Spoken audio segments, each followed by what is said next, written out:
Shalom bagi kita semua. Sekali lagi dulu biar penuh semangat, karena hari ini sangat cerah ya. Shalom bagi kita semua. Oke, terima kasih semua untuk anak-anak ibu. Dengan perasaan sukacita kita akan mendengarkan firman Tuhan hari ini. Mungkin firman hari ini yang ibu sampaikan adalah sesuatu hal yang biasa kalian dengar. Ya, mau dimanapun itu, mungkin ini dianggap sepele, ya. Tapi hari ini ingin ibu sampaikan, karena ini begitu penting bagi kita setiap orang percaya. Karena ini firman tentang napas rohani kita sebagai orang Kristen, yaitu tentang doa.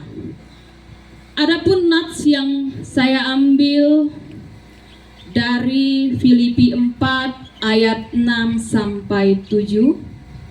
Beginilah bunyi firman Tuhan. Janganlah hendaknya kamu khawatir tentang apapun juga, tetapi nyatakanlah dalam segala hal keinginanmu kepada Allah dalam doa dan permohonan dan ucapan syukur. Damai sejahtera Allah yang melampaui segala akal akan memelihara hati dan pikiranmu dalam Kristus Yesus. Ini adalah nats bagi ibu, nats yang luar biasa karena berbicara tentang doa. Jadi di sini adapun temanya yaitu mengenai kuasa dan keindahan doa. Mungkin di sini anak-anak ibu semua sudah terbiasa mendengar kata doa, begitu kan? Hal yang biasa dan mungkin sebagian menganggap sepele. Kenapa saya katakan sepele? Karena mungkin karena saking sepelenya jarang kamu lakukan, begitu. Kemudian padahal kita tahu terkadang orang malas berdoa mungkin rumit bu, atau harus merangkai kata bu. Padahal kalau kita berbicara tentang doa, ini berbicara tentang ketulusan hatimu. Bagaimana kamu datang kepada Tuhan, bagaimana kamu menyembah Tuhan. Itu yang diingat pertama. Jangan kamu berpikir, saya harus merangkai kata yang benar, saya harus mengatakan sesuatu yang sangat luar biasa. Bukan itu inti dari doa, tapi ketulusanmu datang kepada Tuhan, ketulusan hatimu untuk menyembah Tuhan. Itulah kunci dari doa. Kemudian yang pertama, ibu mau tanya, apa itu doa? Ya, ada yang tahu apa itu doa? Komunikasi kepada Tuhan. Atau bahasa lainnya bisa katakan, doa adalah percakapan pribadi antara kita dan Tuhan. Hei anakku, kamu berbicara dengan Tuhan melalui doa. Itu diingat, ya. Atau perjumpaan antara hati manusia, hatimu, hati kita, ya. Perjumpaan antara hati manusia dan hati Allah. Luar biasa di sini. Hati manusia berjumpa dengan hati Allah. Kemudian di sini seringkali kita ketika ingin berdoa, kita merasa doamu tidak sempurna dan lain sebagainya. Padahal ingat nakku, sesederhana apapun doamu, ya, Tuhan tidak pernah menginginkan doa yang sempurna, itu diingat. Ya, jangan kita berpikir saya harus membuat doa permohonan yang sempurna kepada Tuhan, tidak. Itu diingat ya. Karena yang Tuhan tunggu, Ia menunggu hati yang mau datang kepadanya, hatimu yang ditunggu. Ya, Ia menunggu hati yang mau datang kepadanya. Banyak cara kita berdoa.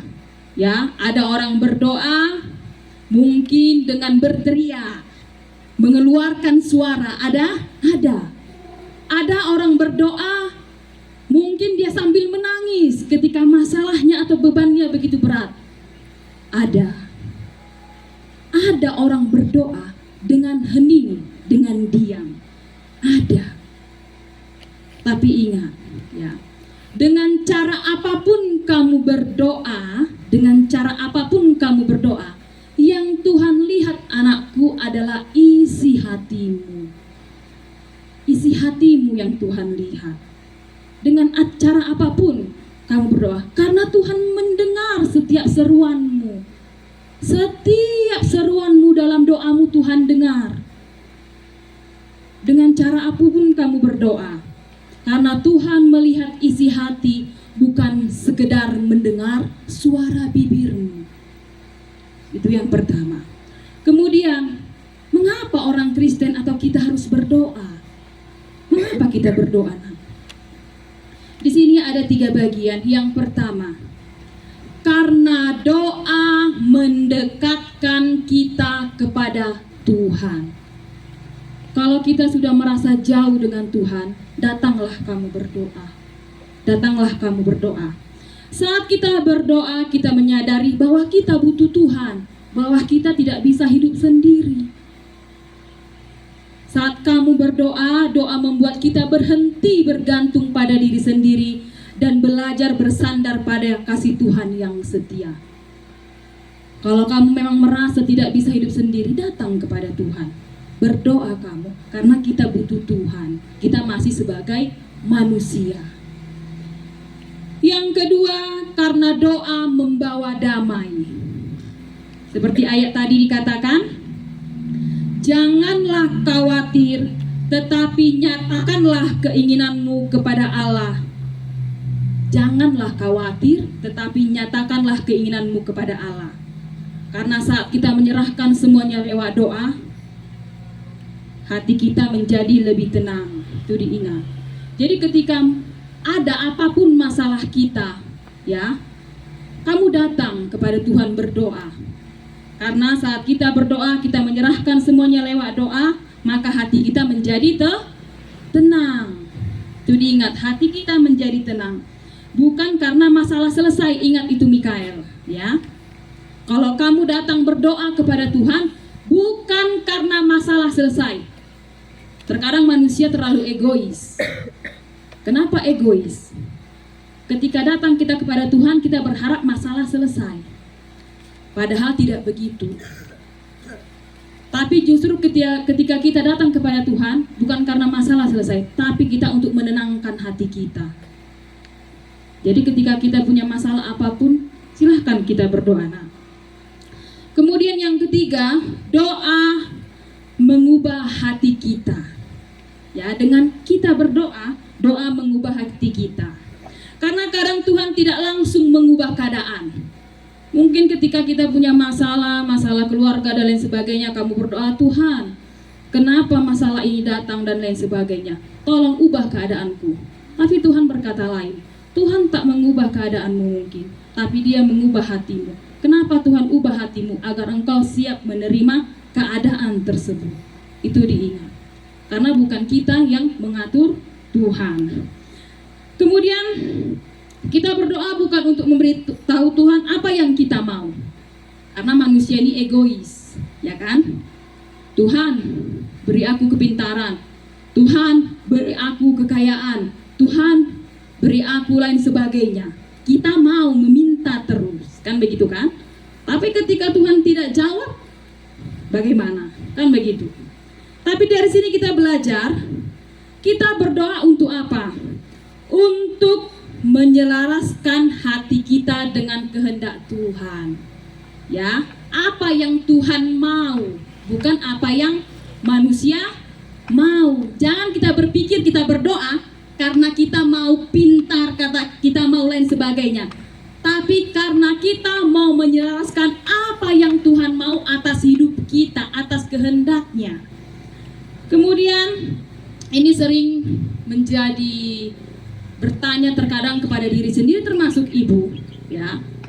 Ketika kita berdoa, terkadang kita bertanya begini, Bu, saya orang yang rajin ke gereja, saya yang rajin berdoa, tiap pagi saya berdoa. Tapi kenapa Tuhan tidak menjawab doa saya? Itu sering kita bertanya. Saya doakan setiap hari, Bu. Saya orang yang sangat rajin. Tapi kenapa Tuhan belum menjawab apa yang saya minta? Itu terkadang terbesit pertanyaan di hati kita. Dari sini, terkadang kita tidak tahu cara Tuhan menjawab sebuah doa. Dia menjawab dengan cara dan waktu yang terbaik. Itu tadi ada lagu waktu Tuhan. Kan begitu kan? Bukan waktu manusia. Waktu Tuhan yang ada, bukan waktu manusia. Kemudian Tuhan juga tahu kapan doa kita layak untuk dijawab dengan 3 cara ini diingat anakku. Yang pertama, ketika kita berdoa, mungkin Tuhan akan menjawab ya. Kenapa Tuhan menjawab ya? Karena ketika yang kita minta menurut Tuhan baik untuk kita.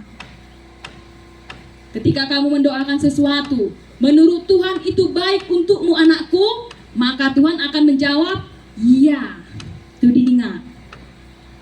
Kemudian yang kedua, mungkin Tuhan akan menjawab dengan tidak. Ketika kau minta sesuatu, Tuhan mengatakan tidak anakku. Kenapa Tuhan mengatakan tidak? Ketika yang kita minta justru akan melukai hatimu. Justru itu akan menjadi hal yang tidak baik bagimu. Maka Tuhan akan menjawab tidak. Ketika kau meminta mungkin hal-hal yang lain, Tuhan mengatakan belum saatnya anakku. Kamu tidak boleh marah kepada Tuhan dan lain sebagainya. Karena apa? Karena Tuhan mengatakan itu tidak baik bagi kita. Kan begitu kan? Yang ketiga, Tuhan akan mengatakan tunggu anakku. Kenapa Tuhan mengatakan tunggu kepada kita? Karena ketika Tuhan sedang mempersiapkan hati kita untuk menerima yang terbaik, bukan mengatakan tidak, tapi Tuhan sedang mempersiapkan kita. Ada hal yang lebih baik dari apa yang kamu doakan. Maka Tuhan mengatakan tunggu, akan tiba saatnya atau waktunya. Maka kita mengatakan apa di situ? Waktu Tuhan adalah waktu yang terbaik. Kan begitu. Kemudian dari sini kita belajar apa? Kita belajar ketika kita berdoa untuk lebih percaya apa yang kamu doakan kepada Tuhan dan kamu serahkan semua yang kamu doakan itu kepada Tuhan. Jangan kita berdoa, ya, kamu doakan, tapi kamu tidak percaya. Oh, kalau Tuhan kabulkan. Oh, kalau begini. Kamu tidak percaya dan kamu tidak berserah. Maka doamu sia-sia. Itu yang diingat. Kemudian Tuhan pernah mengajarkan kita untuk berdoa melalui doa Bapa kami, betul? Betul tidak? Betul. Di doa Bapa kami kita diajari beberapa hal, ya, ada 4 bagian.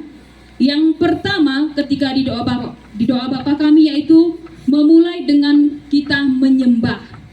Kalau di doa Bapa kami, Bapa kami yang di surga, dikuduskanlah namamu. Kita sembah Tuhan. Yang kedua, mintalah dengan rendah hati. Kita sudah meminta, kan kita meminta. Maka mintalah dengan rendah hati. Berikanlah kami pada hari ini makanan kami yang secukupnya. Kita meminta tidak? Meminta. Ketika kita meminta, nak, mintalah dengan rendah hati kepada Tuhan. Jangan kita meminta dengan sikap sombong. Tuhan, berikan kami makan. Kamu angkuh. Bukan begitu. Tapi minta kau dengan ketulusan hatimu, dengan rendah hatimu. Kemudian yang ketiga, mohon ampun dan belajarlah mengampuni. Ini sifat egois manusia.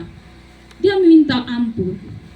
Ya, meminta ampun kepada Tuhan. Ampunilah kami seperti kami mengampuni yang bersalah kepada kami. Tapi manusia lebih sering apa? Ingin dimaafkan tapi tidak mau memaafkan. Egois manusia. Padahal di doa Bapa kami diajarkan ketika kamu meminta ampun maka belajarlah untuk mengampuni. Jadi ketika mungkin ada di sini kamu merasa kesal dengan temanmu lain sebagainya, ya, maka belajarlah untuk mengampuni. Dan sebaliknya ketika kamu merasa ada temanmu yang salah, maka kamu harus bisa mengampuni. Dan kamu salah, kamu harus bisa mohon ampun. Kemudian yang terakhir, percaya akan perlindungan Tuhan, ya. Jauhkan kami dari yang jahat. Maka ketika kamu berdoa, ketika kamu tidak percayakan doa kamu kepada Tuhan, maka sia-sialah doa kamu, nak. Jadi kenapa orang berdoa itu hanya berdoa begitu saja? Karena dia tidak percaya akan perlindungan Tuhan. Dia tidak percaya akan kuasa Tuhan. Ya. Kamu doakan tapi tidak kamu percayakan, tidak kamu berserah. Jadi tidak ada artinya. Kemudian dari doa Bapa kami kita belajar untuk berdoa dengan hati yang jujur, rendah hati, dan penuh iman. Dikatakan penuh iman berarti yakini doamu itu. Kamu yakini dalam hatimu bahwasanya apa yang kamu doakan Tuhan dan Tuhan kabulkan. Diyakini ketika kamu berdoa, jangan asal berdoa. Kemudian untuk anak-anak ibu di sini sebagai seorang siswa, mungkin kamu biasa berdoa, bangun tidur berdoa, sekolah mau belajar berdoa, mau ujian berdoa. Ya mungkin sebagian melakukan itu. Itu sudah hal yang baik. Kenapa ibu katakan begitu? Kita belajar dari Tuhan Yesus. Tuhan Yesus itu anak Allah, betul? Ya tidak? Ya Bu. Ya. Tuhan Yesus adalah anak Allah. Tuhan Yesus sendiri memberi teladan. Walau ia adalah anak Allah, ia sering menyendiri untuk berdoa. Pagi-pagi benar ia naik ke bukit berbicara dengan Bapanya. Bayangkan seorang Tuhan Yesus, bukan seorang tapi Tuhan Yesus, ya. Tuhan Yesus anak Allah datang berdoa kepada Bapanya. Lalu kita sebagai manusia, siapa kita? Kita hanya ciptaan Tuhan, hanya manusia. Jadi kenapa kita meninggikan diri, menyombongkan diri, kita tidak mau datang berdoa? Itu yang diingat.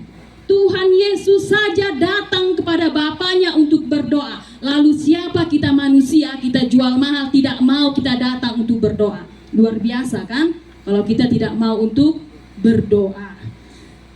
Kemudian, maka di sini doa bukan tanda kamu anak yang lemah, nak. Mungkin kamu sebagian kalau ada berdoa, ini ibu sering lihat mekel dong anak. Ya, ini tolong diubah. Karena doa itu, nak, bukan menandakan kamu orang yang lemah. Tapi doa itu adalah tanda kerendahan hati dan kedewasaan imanmu. Kalau imanmu sudah bertumbuh, kamu sudah dewasa, maka berdoalah kamu. Bukan karena kamu orang yang lemah kamu berdoa, ya, tapi kamu sudah dewasa secara iman. Kemudian doa adalah jalan menuju kedamaian sejati. Jadi ketika hatimu merasa tidak tenang dan lain sebagainya, datanglah berdoa. Ketika kamu berdoa, kamu sedang menaruh bebanmu di tangan Tuhan. Ketika kamu berdoa, kamu sedang berkata, "Ya Tuhan, aku percaya Engkau lebih besar dari semua yang kuhadapi." Itu diingat. Kalau kita berdoa, maka kita berserah. Kenapa kita berserah? Karena kita percaya kita punya Tuhan yang luar biasa hebat. Karena kita percaya bahwasanya Tuhan kita mampu melakukan segala sesuatu. Itu ketika anak-anak kami termasuk ibu di sini, ketika ada suatu pergumulan, ketika ada suatu masalah, datanglah berdoa.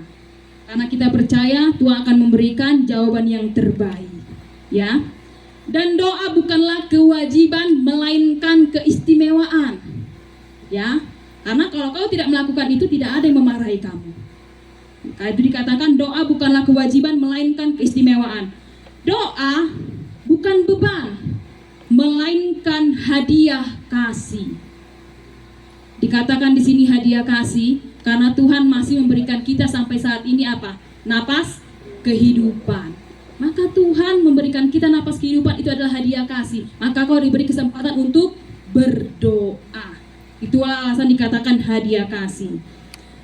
Kemudian di sini kita belajar bahwasanya untuk memulai segala sesuatu kehidupan kita setiap hari, lakukanlah dengan apa?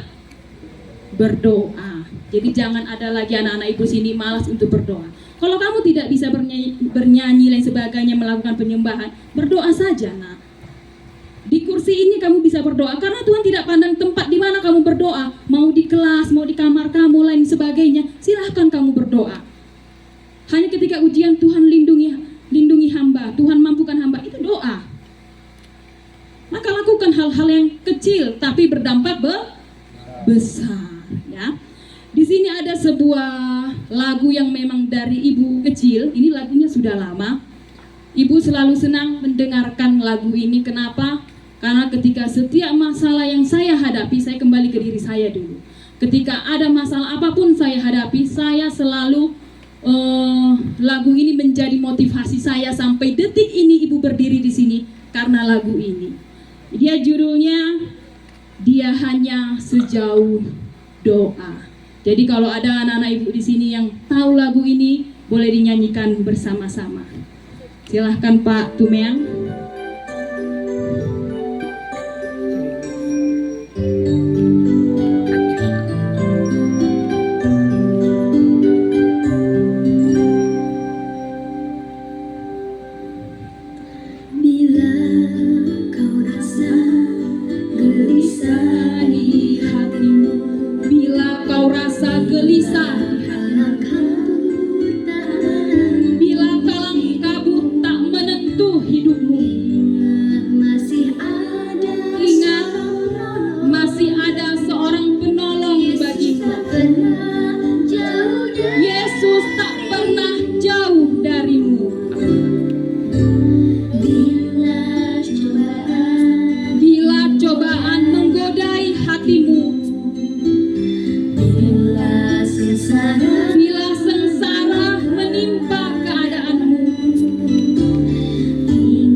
Dia hanya sejauh doa.